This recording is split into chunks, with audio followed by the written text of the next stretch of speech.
Hello friends, कैसे हैं आप लोग। उम्मीद करता हूँ आप लोग अच्छे होंगे और मैं भी बहुत अच्छा हूँ। तो दोस्तों, हम कंटिन्यू करते हैं अपने जीएसटी के डिस्कशन को।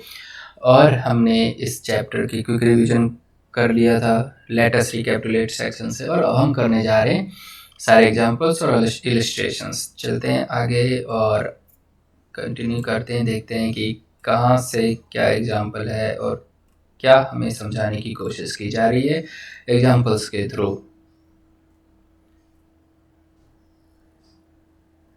अब हम आ गए हैं page number 11, example number 1। A Limited enters into an agreement with B Limited to supply 100 kg of raw material। A Limited ने कहा B Limited से कि भाई हम तुम्हारे से एग्रीमेंट कर रहे हैं, तुम हमें 100 kg raw material सप्लाई करोगे। However, A Limited supply only 80 kg of raw material and issue the invoice for the same। A Limited ने सिर्फ 80 किलोग्राम या 80 किलो ही रॉ मटेरियल दिया और उसके लिए उसने इनवॉइस भी इशू कर दिया। ठीक है। Here the supply would be deemed to have been made। यहाँ पे अब सप्लाई मान लिया जाएगा 80 kg के लिए 80 kg of raw material that is extent covered by the invoice। और इनवॉइस में भी वो उसने मेंशन कर दिया है। Therefore the provision related to time of supply will only be applicable to supply of 80 kg of raw material and not for entire 100 kg of raw material। तो ये जो प्रोविजन है टाइम ऑफ सप्लाई का, वो सिर्फ 80 kg के लिए applicable होगा। ये नहीं कि भाई 100 किलो का 100 किलो के लिए हमने एग्रीमेंट किया था तो उसी 100 किलो के लिए हम टाइम सप्लाई निकाल जा रहे हैं। नहीं, जितनी सप्लाई हुई है, जितने का इनवॉइस रेज हुआ है, हम उतने के लिए ही टाइम ऑफ सप्लाई की बात करेंगे, जो कि है 80 kg। Example number 2, page number 13। Example number 2 है Sims Private Limited enters into a contract for supply of 100 office chairs at the rate of 15,000 with Joy Sales on 21st of August। Sims Private Limited ने एक contract किया है किससे? Joy sales से। Joy sales company का नाम है कि भैया, या उसके बिजनेस का नाम है कि तुम मुझे 100 ऑफिस के चेयर दोगे और एक चेयर होगा 15,000 का। ठीक है। Now chairs are remove from the warehouse जो सिंग्स प्राइवेट लिमिटेड का जो वेयर हाउस है, वहां से चेयर रिमूव हो गया है। लिमिटेड ऑन, अब जैसे देखो मूवमेंट ऑफ गुड्स हो रहा है, ठीक है ना, रिमूव ऑन 5 सितंबर, 5 सितंबर को हो गया along with the invoice issued the same. और 5 सितंबर को उसने चेयर भेज दी है, अपने रिमूव कर दिया अपने वेयर हाउस से, और उसके साथ इनवॉइस भी इशू कर दिया। Now Joy Sales has paid 30% of the total contract value on 21st of August. 21 अगस्त को जॉय सेल ने 30% पे कर दिया कॉन्ट्रैक्ट वैल्यू का। कॉन्ट्रैक्ट कितने का था? 100 गुने 15,000, तो लगभग 15 लाख का कॉन्ट्रैक्ट था, उसका 30% उसने पे कर दिया। ठीक है, तो 15 दिए 45, 4,50,000 उसने पे कर दिया। And balance 70% is paid after the delivery of chair. जो बैलेंस 70% है वो चेयर की डिलीवरी पे 10 सितंबर को दे दिया। ठीक है। अब देखो 21 अगस्त को जो उसने दिया है वो एक तरीके से एडवांस दे दिया है। तो हमने गुड्स के केस में देखा था कि गुड्स के केस में अगर एडवांस रिसीव हो जाए उस पर जीएसटी नहीं होता है, जीएसटी एप्लीकेबल नहीं है। तो 10 सितंबर को उसने बैलेंस दे दिया। Since the invoice issued the date of removal goods it is issued with in the, अब रिमूवल ऑफ गुड्स पे ही इनवॉइस इशू कर दिया, तो टाइम लिमिट पे कर दिया है। Hence the time of supply of the payment of tax on entire contract, तो जो पूरे कॉन्ट्रैक्ट का 15 लाख का जो टाइम होगा, टाइम ऑफ सप्लाई, वो होगा 5 सितंबर को, कि 5 सितंबर को उसने इनवॉइस इशू किया है। No GST will be payable at the time of receivement और एडवांस के टाइम पे कोई जीएसटी पेमेंट की जरूरत नहीं है। तो एडवांस जो, अगर गुड्स के केस में अगर एडवांस है तो उस पर जीएसटी एप्लीकेबल नहीं है। तो उन्होंने समझाने की कोशिश की, तो 4.5 लाख की जो पेमेंट की है उस पर कोई जीएसटी एप्लीकेबल नहीं है। Now illustration 1, page number 14। A machine has to be supplied at site. एक मशीन सप्लाई करनी है एक साइट पे, एक जगह है, ठीक है। It is done by sourcing various components, it is done by sourcing various components from vendors and assembling the machine at a site. Vendor से हर चीज़ अलग अलग हम सोर्स करेंगे, फिर उसको असेंबल करवाएंगे जहाँ पे मशीन है, किसी एक साइट पे, एक जगह पे मशीन असेंबल हो जाएगा। ना the detail of the various events, अब उसके लिए सारे डिटेल्स पे बता दिए। 17 सितंबर को purchase order with advance of 50,000 receive for machine. 17 सितंबर को मशीन के लिए एडवांस भी आ गया 50,000, और मशीन की जो वैल्यू है वो है 12 लाख। यानी entire entry duly made in sellers books of account, और एंट्री भी उसने कर ली है 50,000 की। ठीक है।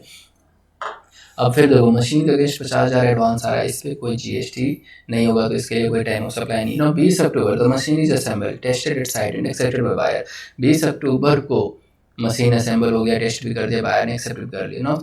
23 अक्टूबर को उसने इनवॉइस रेज कर दिया, 23 अक्टूबर को इनवॉइस रेज कर दिया है। 4 नवंबर को बैलेंस पेमेंट जो 11,50,000 था वो भी पे कर दिया है। तो 4 अलग अलग इवेंट है। तो इस केस में देखो, as per the notification registered person composition supplier को छोड़ के has to pay GST on outward supply of goods at the time of supply as specified in 12, that is date of issue of invoice और the last date on which invoice ought to have been issued. तो आपको जो GST pay करना होता है, जो date of issue of invoice है, मतलब टाइम ऑफ सप्लाई के अकॉर्डिंग, तो टाइम सप्लाई में लेंगे date of issue of invoice, या फिर जो लास्ट डे जिस दिन ये इनवॉइस इशू हो जाना चाहिए था, विच एवर इज अर्लियर, दोनों में जो डेट पहले आता है, ठीक है। Therefore, the time of issue of supply is the time of supply for the purpose of the payment tax for the entire amount 12 lakh, that is 20th October, on which the date which goods were made available to the recipient। तो 20 अक्टूबर को जो है, अब देखो 20 अक्टूबर को machine available कर दिया, इनवॉइस उसने 23 को क्यों रेज किया गुड्स के केस में, तो 20 को ही कर देना चाहिए था। ये सर्विस थोड़ी ना, इसमें 30 दिन और 45 दिन का टाइम मिलता है। तो 20 अक्टूबर, अब जो मैंने बोला 17 सितंबर को जो एडवांस रिसीव किया 50,000, उसके लिए कोई जीएसटी नहीं है उस पर। तो पूरा का पूरा बाद में चाहे 4 नवंबर को 11,50,000 मिला हो, लेकिन हम मानेंगे कि 50,000 20 को जीएसटी पर्पज से 4 नवंबर को मिला है। तो हम 20 अक्टूबर और 4 नवंबर को कंपेयर करेंगे, जो पहले की डेट आ रही है वो है 20 अक्टूबर। तो 20 अक्टूबर को पूरे 12 लाख के लिए बता देंगे कि 12 lakh is 20th October which is the date of the goods made available to the recipient, कि रिसिपिएंट को इस दिन गुड्स अवेलेबल कर दिया गया है और इनवॉइस इसी दिन इशू हो जानी चाहिए थी। तो वो 20 अक्टूबर ही टाइम ऑफ सप्लाई है। Now illustration 2, gas is supplied by a pipeline to the recipient। Gas की सप्लाई हो रही है एक पाइपलाइन से रिसिपिएंट को, ठीक है। The supply is to be made for a period of 1 year। सप्लाई जो है वो 1 साल के लिए किया जाएगा। Monthly payments are to be made by the recipient as per the contract, और कॉन्ट्रैक्ट के अकॉर्डिंग मंथली पेमेंट की जाएगी। The details of the payment made are, तो मंथली पेमेंट होगी जुलाई 5, जुलाई अगस्त, जुलाई सितंबर को 2-2 लाख रुपए हर महीने दिया जाएगा। Determine the time of supply for the payments of for the purpose of payment of tax. Time of supply determine कीजिए। Now as per notification a registered person has to pay GST on the output supply. वही सारी चीज़ के registered invoice को pay करना है GST at the time of supply, date of issue of invoice और last day जिस दिन invoice हो जानी चाहिए थी, विच एवर वो देखेंगे। Now in case of continuous supply of goods, क्योंकि यहाँ पे 1 साल के लिए सप्लाई हो रहा है, तो कंटिन्यूस सप्लाई हो रहा है, जहाँ पे जितनी बार या तो स्टेटमेंट रेज करिए, जितनी बार पैसा रिसीव कर रहे हैं, वही टाइम ऑफ सप्लाई माना जाएगा। Now where successive statement of account और सक्सेसिव पेमेंट्स आर इन्वॉल्व, जब जहाँ पे बार बार स्टेटमेंट शेयर किया जाएगा, बार बार पैसा इन्वॉल्व है, द इनवॉइस इशूड बिफोर और eight the time of each statement issue. तो इनवॉइस इशू किया जा रहा है, या तो उस स्टेटमेंट से पहले इशू हो जानी चाहिए थी, या फिर स्टेटमेंट के टाइम पे इशू हो जानी चाहिए। और एज द केस में भी सच पेमेंट इज रिसीव, या फिर जिस दिन पेमेंट रिसीव किया रहा उसी दिन इनवॉइस इशू कर दो। Therefore invoice should be issued, तो इनवॉइस इशू कर देना चाहिए 5 जुलाई, 5 अगस्त और 5 सितंबर से पहले, तो 2 लाख के लिए, when monthly payment of 2 lakh are received। Now thus assuming that the invoice is issued on July 5, July, August and July सितंबर, तो हम ये मान के 5 सितंबर तो मान के चल रहे हैं कि ये जो इनवॉइस इशू है जुलाई, अगस्त और सितंबर में 5 तारीख को हुआ है, और हम इसकी पेमेंट ऑफ टैक्स के लिए जो टाइम ऑफ सप्लाई मानेंगे वो मानेंगे हम 5 जुलाई, 5 अगस्त, 5 सितंबर, 2-2 लाख के लिए, क्योंकि ये हर महीने पे स्टेटमेंट इशू होगा, हर महीने उसकी पेमेंट होगी। तो कंटिन्यूस सप्लाई में यही देखना है।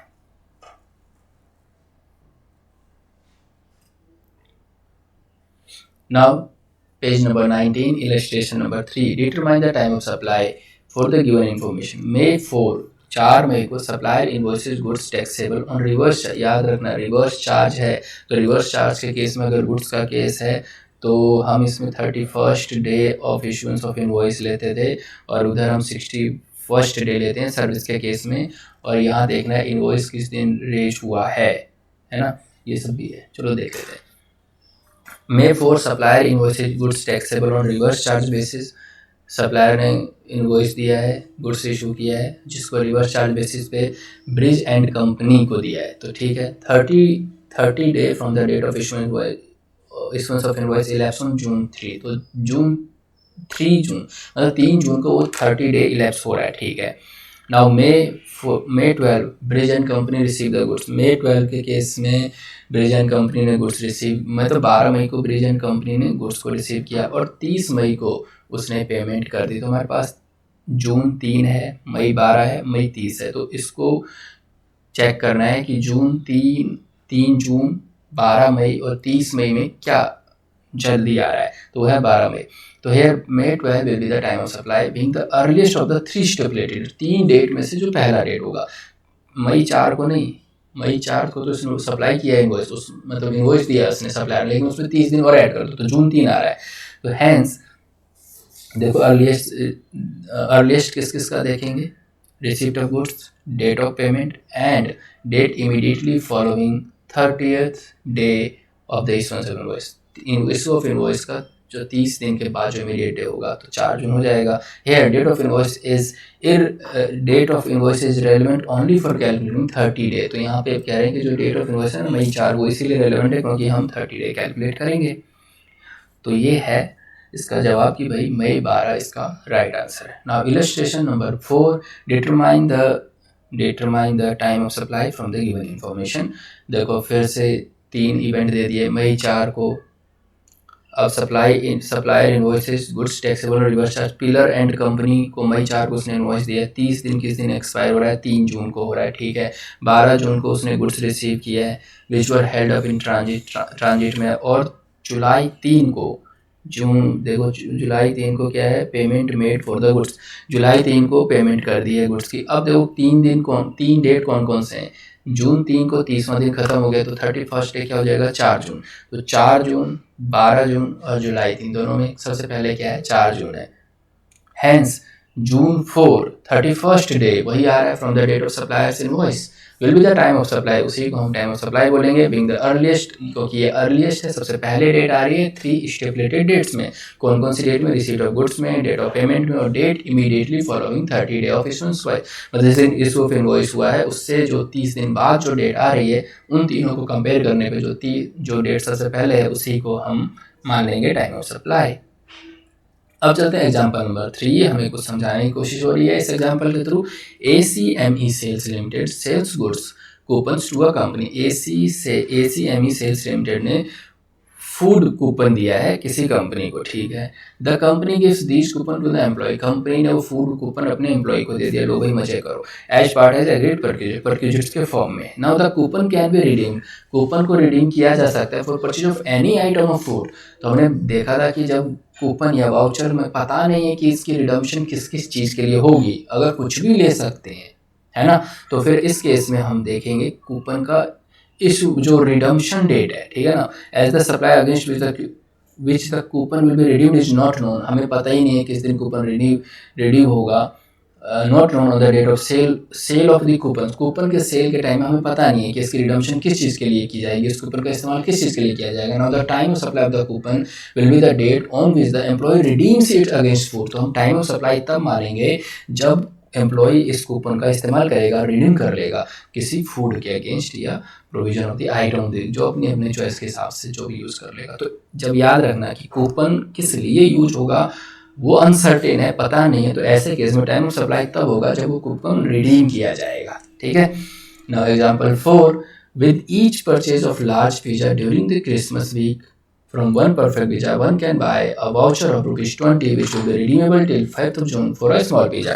अगर आप क्रिसमस वीक में पिज़्ज़ा खरीदते हैं तो आपको 20 रुपये का वाउचर दिया जाएगा। उस 20 रुपये वाउचर का आप रिडीम कर सकते हो 5 जनवरी तक। आप स्मॉल पिज़्ज़ा के लिए, मतलब स्मॉल पिज़्ज़ा आप खरीदोगे तो 20 रुपये का डिस्काउंट मिले। तो यहाँ पे तो पहले से पता है इस वाउचर का इस्तेमाल सिर्फ स्मॉल पिज़्ज़ा के लिए किया जाएगा। Now as the supply against the voucher will be redeemed, क्योंकि यहाँ पे तो वाउचर का पता है कि नोन है, पता है हमें क्यों किस लिए इस्तेमाल होने वाला है। तो ऐसे केस में जिस दिन वाउचर इशू किया गया है वही पे जो है वो टाइम ऑफ सप्लाई मान लेंगे। तो इस केस में देखो the time of supply is the date of issue of voucher. Voucher का जो इशूएंस डेट है वही टाइम ऑफ सप्लाई है।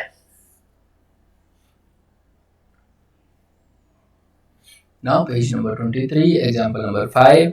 Radha traders sold goods to Shyam sales. Radha traders ने गुड्स बेचा है श्याम सेल्स को ऑन 6 जून को with the condition that interest at the rate 2% per month will be charged if Shyam Sale fail to make payment within 15 days of the delivery of the goods।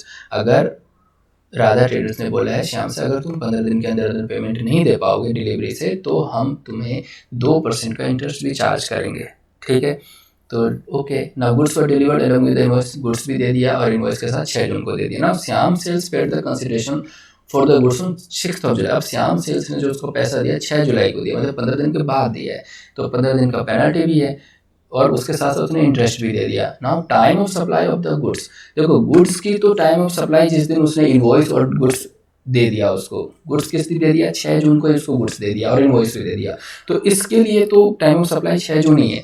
लेकिन जो वो interest पे कर रहा है ना 15 दिन एक्सेस का, उसके लिए जिस दिन उसने पेमेंट किया है 6 जुलाई, तो the time of supply for the addition in value of the way of interest, जो इनवॉइस में जो वैल्यू एडिशन हुआ है इंटरेस्ट के रूप में, तो उस इंटरेस्ट के लिए जो टाइम ऑफ सप्लाई है वो है 6 जुलाई, जिस दिन उसने पेमेंट किए है, जिस दिन उसने पैसा रिसीव किया है।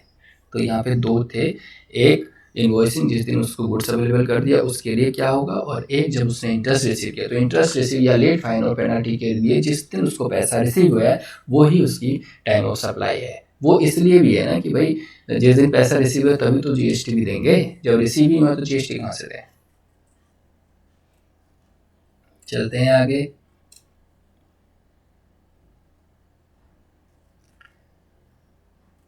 अब हम देखने जा रहे हैं सर्विस के केस में। चलो अभी तक का हमने जो एग्जांपल्स कवर किए वो सारे गुड्स से रिलेटेड एग्जांपल्स थे, अब हम आगे कवर करने जा रहे हैं सर्विसेज वाले एग्जांपल। तो मिलते हैं दोस्तों नेक्स्ट वीडियो में, हम बाकी के भी एग्जांपल्स और इलस्ट्रेशंस कवर करेंगे। तब तक के लिए बाय बाय, टेक केयर।